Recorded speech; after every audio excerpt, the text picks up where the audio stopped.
तो बुलेटिन की शुरुआत करेंगे चुनावी दंगल से जुड़ी हुई बड़ी खबरों के साथ।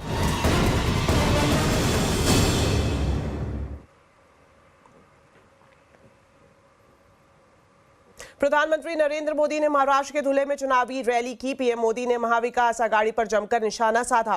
उन्होंने कहा कि महाविकास आघाड़ी की गाड़ी में ना तो पहिए हैं और ना ही ब्रेक। एमवीए में ड्राइवर सीट पर बैठने को लेकर भी झगड़ा हो रहा है। महाअघाड़ी की गाड़ी में वैसे भी ना पहिए हैं, ना ब्रेक है और ड्राइवर की सीट पर बैठने के लिए भी झगड़ा हो रहा है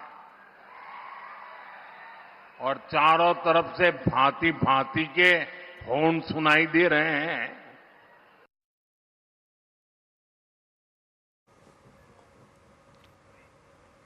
तो धुले की रैली में पीएम मोदी ने महाविकास आघाड़ी पर आदिवासियों को जातियों में बांटने का आरोप लगाया। उन्होंने ये भी कहा कि एक है तो सेफ है। अब कांग्रेस एससी, एसटी, ओबीसी समाज की एक जाति को दूसरे के खिलाफ खड़ा कर रही है। भारत के खिलाफ इससे बड़ी साजिश कोई और नहीं हो सकती। आप मुझे बताइए, आदिवासी जब एकजुट रहेगा तो उसकी ताकत बढ़ेगी कि नहीं बढ़ेगी? ताकत बढ़ेगी कि नहीं बढ़ेगी? अलग अलग जातियों में टूटने से आप सोचिए कमजोर हो जाएंगे कि नहीं हो जाएंगे। एक है तो हमें एकजुट रहकर कांग्रेस के खतरनाक खेल को नाकाम करना है। चुनावी रैली के दौरान प्रधानमंत्री मोदी ने महाविकास आघाड़ी पर महिलाओं का अपमान करने का भी आरोप लगाया। पीएम मोदी ने कहा कि एमवीए के नेता महिलाओं का सम्मान नहीं करते, उनके खिलाफ अभद्र भाषा का इस्तेमाल करते हैं। ये लोग महिलाओं को गाली निकाल रहे हैं और नीचा दिखा रहे हैं। इस हरकत को महाराष्ट्र के लोग माफ नहीं करेंगे। पूरा महाराष्ट्र देख रहा है, कांग्रेस और आघाड़ी वाले लोग अब महिलाओं को किस तरह गाली देने पर उतर आए हैं। कैसी कैसी अभद्र भाषा, कैसे कैसे कमेंट, महिलाओं को नीचा दिखाने की कोशिश। महाराष्ट्र की कोई माता बहन कभी भी आघाड़ी वालों के इस कृत्य को माफ नहीं कर सकती। अब खबर जम्मू कश्मीर से, जहां विधानसभा में आर्टिकल 370 को लेकर आज एक बार फिर से जमकर हंगामा हुआ। विधानसभा की कार्यवाही शुरू होते ही आर्टिकल 370 की बहाली के प्रस्ताव के विरोध में बीजेपी विधायकों ने नारेबाजी शुरू कर दी। हंगामा बढ़ा तो मार्शल बीजेपी विधायकों को रोकने के लिए पहुंचे। इतने में इंजीनियर रशीद के भाई और अवामी इत्तेहाद पार्टी के विधायक खुर्शीद शेख बीजेपी विधायकों से भिड़ने के लिए उनके करीब पहुंचे, लेकिन मार्शल ने उन्हें वहीं रोक दिया और सदन से बाहर कर दिया। हंगामा यहां नहीं थमा और विपक्षी दल लगातार नारेबाजी करते रहे। हंगामा बढ़ते हुए देख मार्शल ने बीजेपी विधायकों को बाहर निकालना शुरू कर दिया। इसके बाद बीजेपी विधायक विधानसभा के बाहर धरने पर बैठ गए और उमर सरकार के खिलाफ प्रदर्शन करने लगे। बीजेपी आर्टिकल 370 की बहाली के प्रस्ताव का विरोध कर रही है। ये स्पीकर जिसने रेजोल्यूशन एक पार्टी का खुद ड्राफ्ट किया, जो रेजोल्यूशन यहाँ पे मूव किया गया वो स्पीकर ने खुद ड्राफ्ट किया, उसके विरोध में हम अनकॉन्स्टिट्यूशनल और अनडेमोक्रेटिक और गैर कानूनी जिसे हम कहते हैं, उसको हम कहते हैं कि वापस लो। धारा 370 एक इतिहास है, धारा 370 एक हिस्ट्री है, उस पर अब कोई डिबेट नहीं हो सकती। ये असेंबली पार्लियामेंट से ऊपर नहीं है, ये असेंबली सुप्रीम कोर्ट से ऊपर नहीं है। हम ये मानते हैं कि ये असेंबली लोगों के हकूक के लिए, खासकर डेवलपमेंट के लिए, डिबेट के लिए होनी चाहिए, लेकिन ये जानबूझ के गैर कानूनी कार्रवाई कर रहे हैं। वहीं अवामी इत्तेहाद पार्टी के विधायक खुर्शीद अहमद शेख का कहना है कि वो नेशनल कॉन्फ्रेंस के प्रस्ताव से सहमत नहीं है। एनसी के प्रस्ताव में 370 की बहाली का जिक्र नहीं है, इसलिए उनकी पार्टी और पीडीपी 370 का जिक्र करके नया प्रस्ताव लाना चाहते हैं। पीडीपी और हमने जो है एक ही रेजोल्यूशन जो है वो सबमिट किया है और टेबल करने की जो है डिमांड की है। एनसी का जो रेजोल्यूशन है उसमें उनके जो अलायंस पार्टनर है, उनके जो इंडिया अलायंस के पार्टनर कांग्रेस जो है वो कहते हैं कि इसमें जो है 370 और हमने 370 और 35A की बात नहीं कही है, हमने स्पेशल स्टेट्स की बात। तो इसका मतलब है अभी कोई क्लियरिटी नहीं है, तो उसमें जो है 370 और 35A का जिक्र नहीं है। इसी वजह से जो है हम एक सेपरेट रेजोल्यूशन की डिमांड कर रहे हैं। प्रधानमंत्री नरेंद्र मोदी ने महाराष्ट्र की रैली में जम्मू कश्मीर विधानसभा में हुई हाथापाई का जिक्र किया और कांग्रेस पर जमकर बरसे। प्रधानमंत्री मोदी ने कहा कि दुनिया की कोई भी ताकत 370 की वापसी नहीं करा सकती। मैं कांग्रेस और यहां अगाड़ी वाले लोगों से कहना चाहता हूं, पाकिस्तान के एजेंडे को देश में बढ़ावा देने की कोशिश मत करो। कश्मीर को लेकर अलगाववादियों की भाषा मत बोलो।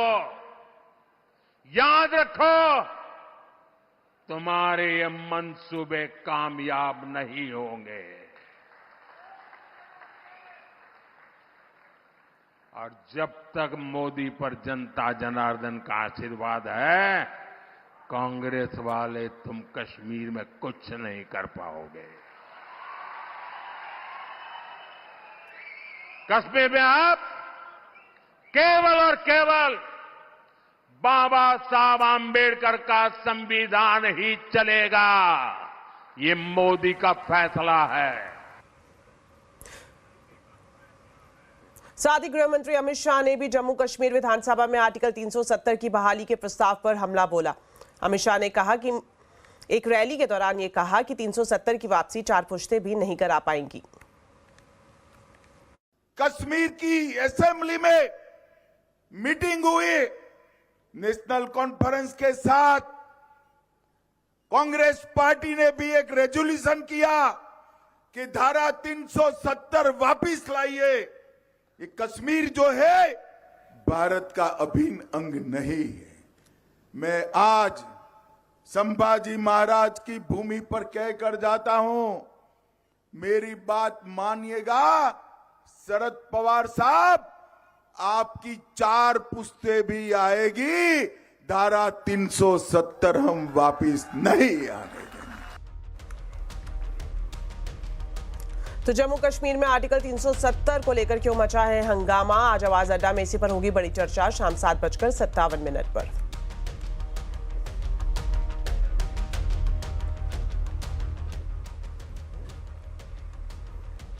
कांग्रेस नेता राहुल गांधी 2 दिवसीय झारखंड दौरे पर हैं। आज सिमडेगा में राहुल ने चुनावी जनसभा को संबोधित किया, जहां पर उन्होंने विपक्ष पर तीखा प्रहार किया।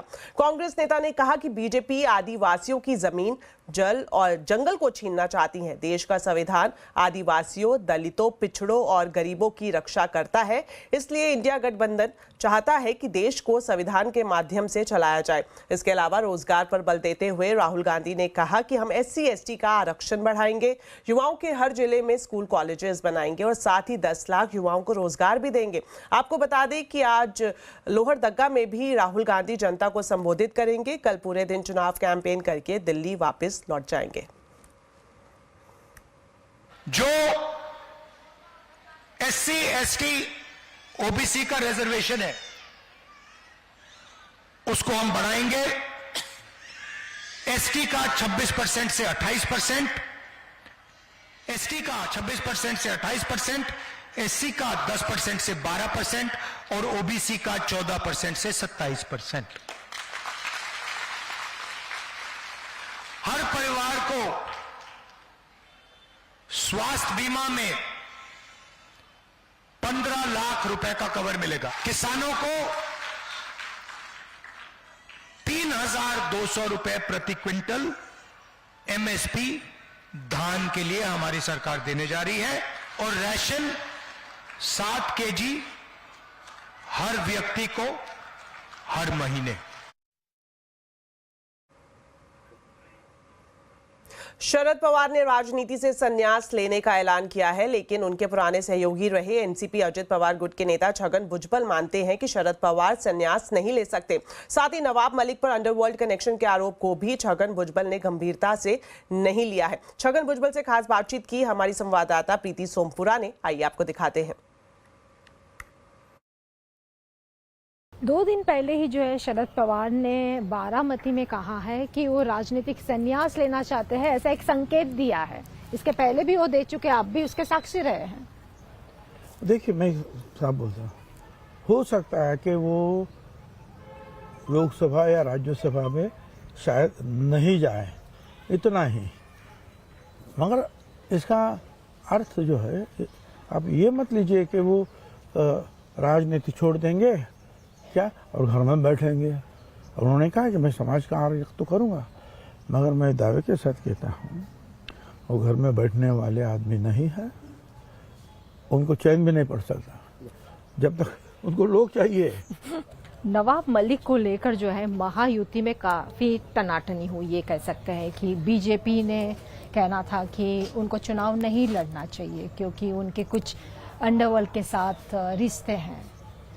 देखिए, अभी ये तो उनके ऊपर इल्ज़ाम है, इल्ज़ाम साबित तो नहीं हुए, साबित नहीं। और जब तक इल्ज़ाम साबित नहीं होते हैं हम उसको कैसे गुनहगार मान सकते हैं।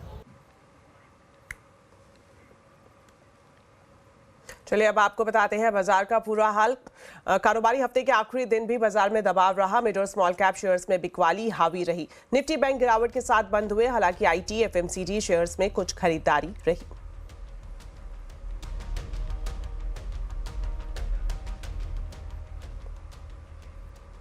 तो आखिर बाजार में इतनी गिरावट क्यों है? ऐसे में बाजार में स्ट्रैटेजी क्या रखे? सीएनबीसी आवाज के मैनेजिंग एडिटर अनुज सिंगल समझा रहे हैं, आइए आपको दिखाते हैं।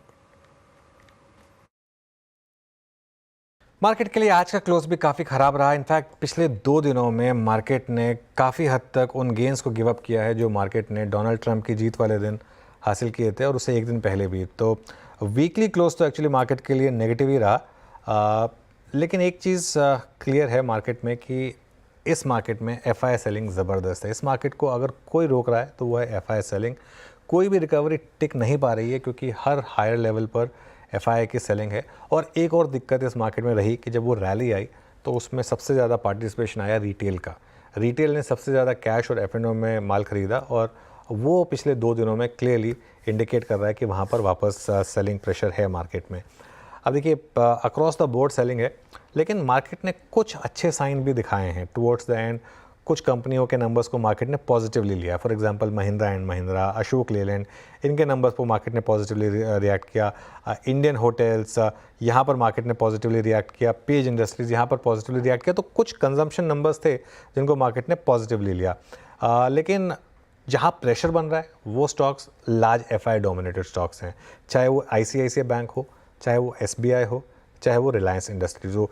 ये कुछ स्टॉक्स थे जिन्होंने मार्केट के ऊपर काफ़ी प्रेशर डाला है। और कुछ नंबर से पहले भी स्टॉक्स वीक हो रहे हैं, जैसे एशियन पेंट्स हो गया, वहाँ पर काफ़ी वीकनेस है। तो थोड़ा सा मार्केट को बड़े स्टॉक्स का एक डर है। उसके अलावा आज रिटेल लग रहा है कि जवाब दे रहा था, क्योंकि आज जिस तरीके से मिड कैप मार्केट में सेलिंग प्रेशर था, मिड कैप इंडेक्स करीब 1.25% नीचे था। एडवांस डिक्लाइन ऑलमोस्ट 1:3 का था। अब अगले हफ्ते के लिए क्या करना है, ये सबसे इंपॉर्टेंट है जानना। देखिए, एक चीज़ तो बहुत क्लियर है, इस मार्केट में कोई बहुत ज़्यादा अग्रेसिव पोजीशनिंग ना रखें, क्योंकि मार्केट रोज़ कुछ ना कुछ नया कर रहा है, लेकिन रैलीज़ नहीं टिक रही हैं। तो बड़ा टेक्सचर मार्केट का अब तक सेल ऑन रैली का है। वो सेल ऑन रैली का टेक्सचर नेगेट तभी होगा जब निफ्टी 24,500 जो उसका 20 डे एक्सपोनेंशियल मूविंग एवरेज है उसके ऊपर निकलकर बंद हो। जब तक वो ना हो तब तक मार्केट का टेक्सचर काफ़ी वीक रहेगा। एक आध सेक्टर्स है जहाँ पर लग रहा है लेकिन थोड़ी आउट परफॉर्मेंस है। उनमें जो सबसे ऊपर है वो है आईटी। देखिए, परसों ज़बरदस्त भागा, कल थोड़ी करेक्शन आई, लेकिन आज फिर इसने मार्केट को संभालने का काम किया। तो अगर आप चाहें तो एक अप्रोच ये हो सकती है कि आईटी में थोड़ी सी सेफ्टी ढूंढें, लेकिन ओवरऑल मार्केट के लिए अभी वीकनेस है और अगले हफ्ते देखते हैं अगर इस वीकनेस से हम उभर पाते हैं या नहीं। इंडस्ट्री बॉडी ने बजट से पहले प्री बजट मीटिंग में सरकार को एक अनोखा सुझाव दिया है। इंडस्ट्री बॉडी ने कहा है कि अर्थव्यवस्था में डिमांड बढ़ाने के लिए सरकार को बजट में कंज्यूमर वाउचर बांटना चाहिए। तो इस प्री बजट मीटिंग की डिटेल्स लेते हैं आलोक प्रियदर्शी से। तो आलोक, बताएं क्या कुछ सुझाव इंडस्ट्री की तरफ से दिए गए हैं।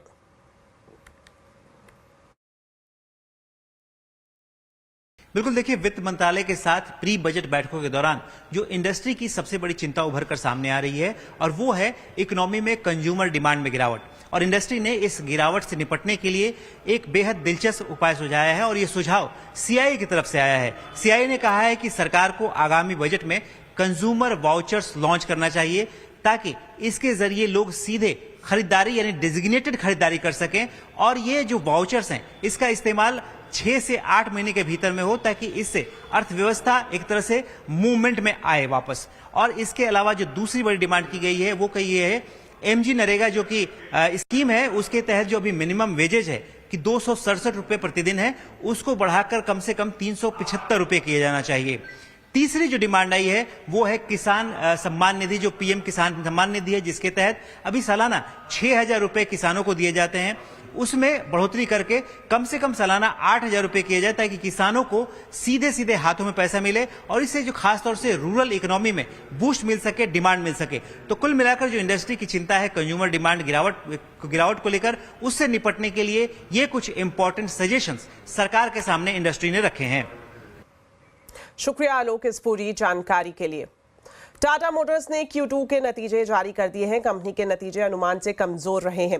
कंसो मुनाफा 3,764 करोड़ से घटकर 3,343 करोड़ पर रहा है। टाटा मोटर्स की कंसोलिडेटेड आय 1.05 लाख करोड़ से घटकर 1.01 लाख करोड़ रुपए पर पहुंच गई है। एबिटा मार्जिन साल दर साल 13.1% से घटकर 12% पर आ गया है।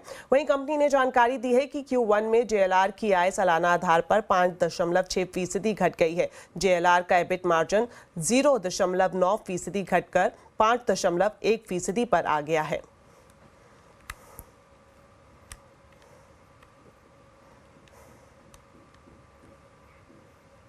चलिए, वक्त हो गया एक छोटे से ब्रेक का, लेकिन खबरें अभी और भी हैं। आप देखते रहिए आवाज समाचार।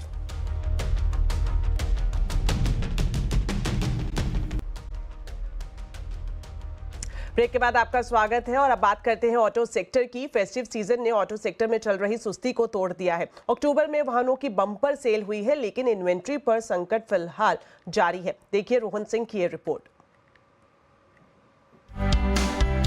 नवरात्रि और दिवाली जैसे दो बड़े त्योहारों ने ऑटो सेक्टर को गुलजार कर दिया है।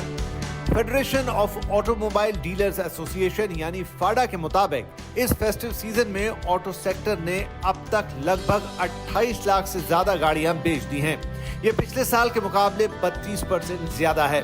वहीं अगर पिछले महीने से तुलना करें तो ये आंकड़ा लगभग 64% ज्यादा है।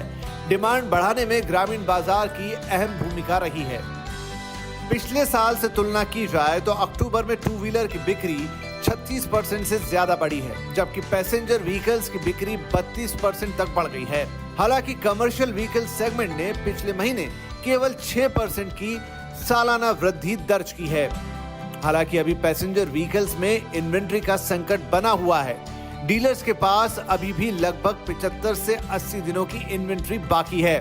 त्योहारों के दौरान भारी डिस्काउंट के बावजूद भी इन्वेंट्री से 5 दिन ही कम हो पाई है। बिक्री मजबूत रही, लेकिन पीवी ओईएम्स डीलरों को भारी मात्रा में स्टॉक कर रहे हैं, जिससे इन्वेंट्री स्तर में केवल 5 दिनों की ही कमी आई है। पिछले महीने हमने बताया था कि इन्वेंट्री 80 से 85 दिन है और इस महीने इन्वेंट्री 5 दिन से घटकर 75 से 80 दिन पर आया है। यानी लगभग 7.5 लाख वाहन अभी भी डीलरों के पास एज इन्वेंट्री खड़ी है। इस कारण यह संभावना है कि कैलेंडर वर्ष के अंत तक, जो अभी नवंबर और दिसंबर का जो महीना बच रहा है, इनमें भी हमें बड़े आकर्षक डिस्काउंट्स का सिलसिला जारी होते हुए दिखेगा। वैसे इन्वेंट्री का बना रहना ग्राहकों के लिए अच्छी खबर है, क्योंकि इससे साल के अंत तक डिस्काउंट की बहार जारी रहेगी। आगे अब शादियों का सीजन है। ऐसे में ऑटोमोबाइल इंडस्ट्री को उम्मीद है कि शादियों के दौरान गाड़ियों की खरीदारी खूब बढ़ेगी। रोहन सिंह, दिल्ली।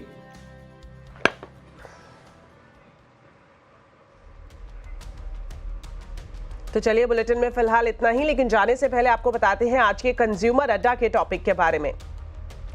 नए साल की छुट्टियों पर घूमने जाना है तो कहां मिलेगा सबसे सस्ता और अच्छा टूर पैकेज? देश विदेश के टॉप डेस्टिनेशन कौन से हैं? जानने के लिए जरूर देखिए आज का कंज्यूमर अड्डा शाम 5:57 पर।